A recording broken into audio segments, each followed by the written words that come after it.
আমি তো কোরআন শরীফে পড়ছি যে তোমরা নিজেরা খাও এবং তোমাদের গৃহপালিত পশুদেরকে খাও, এইটাতে তোমাদের জন্য সবচাইতে বরকত রয়েছে। এটা আল্লাহ পাকের ঘোষণা। আপনার এই যে গরু খামারটা কতদিন আগে?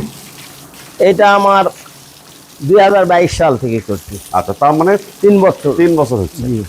তো আপনি এত কাজ থাকতে গরু খামার কেন করতে গেলেন? মানুষ বলে গরু পালন নাকি লস।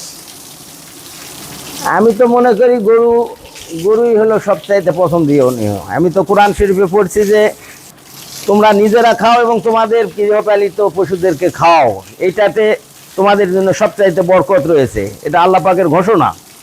সেই ঘোষণা অনুযায়ী এটা করছি। তখন আমি একটু বেকায়দায় ছিলাম, অন্য কোনো ব্যবসাতে জড়ানো আমার সম্ভব ছিল না।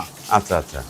করছি যে আমার গরু এখানে থাকবে, আর অন্য কোনো ঝামেলা কেউ করতে পারবে না আমার বাড়িতেই। তো করার পরে আমি দেখলাম আমার মোটামুটি ভালোই হয়।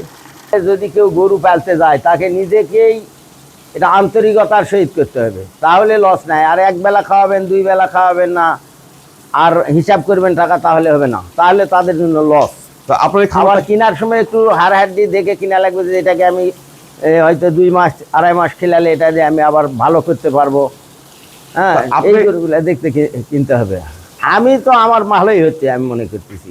আচ্ছা, আপনি ডেইরি ফার্ম না করে ফ্যাটেনিং এ কেন আসলেন, বা মোটা তাজা করেন কেন? ডেইরি ফার্ম আমি প্রথমে একটু গাবি করছিলাম, করার পরে দেখলাম আমাদের জয়পুরহাটে দুধের দাম খুবই কম, 40 টাকা, 35 টাকা, 45 টাকা, এই দিয়ে গরুর খাবারের অত্যন্ত দাম, যার জন্য এটা পোষায় না। আবার বৈকালবেলা একটু দুধ নিয়ে গেলে সারাদিনই চলে যায়। তো এই জন্য আমি ওইটা বাদ দিয়ে আমি ফ্যাটেনিংয়ে গেছি।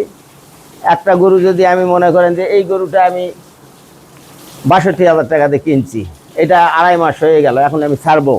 এই দুটা গরু মনে করেন যে 1,30,000 টাকা, 1,20,000 টাকা দিয়ে কিনছি। এই দুটো আমার না হলে এখন আল্লাহ যদি দেয় তো 1,80,000 টাকার মতো বিক্রি হবে। কতদিন আগে কিনেছেন আপনি? এটা হচ্ছে 75 দিন হয়ে গেছে। আচ্ছা, এই গরুটা যখন কিনলেন তখন আর ওয়েট কত ছিল? তখন এটাতে আমি ওইভাবে মাপিনি, কিন্তু শুধু হাড্ডি আর চামড়া ছিল। আর আনে এত দুর্বল, ডাক্তার বললো যে ওই যে আপনাদের মেডিকেলের রুল আমিন স্যার বললো যে এই গরু এত দুর্বল গরু কিনছেন, কিন্তু আমি দেখলাম যে এটাকে তোলা যাবে, এই জন্য কিনলাম। উনি একটু চিকিৎসা দিল। প্রথমে আমি তো মনে করলাম যে কি হয়, তারপর দেখলাম যে আল্লাহ দিলে এখন ভালোই হয়ে গেছে। দেখতেছেন এখন আর 15 দিন খাওয়ালে এটা আমার পূর্ণ হয়ে যাবে।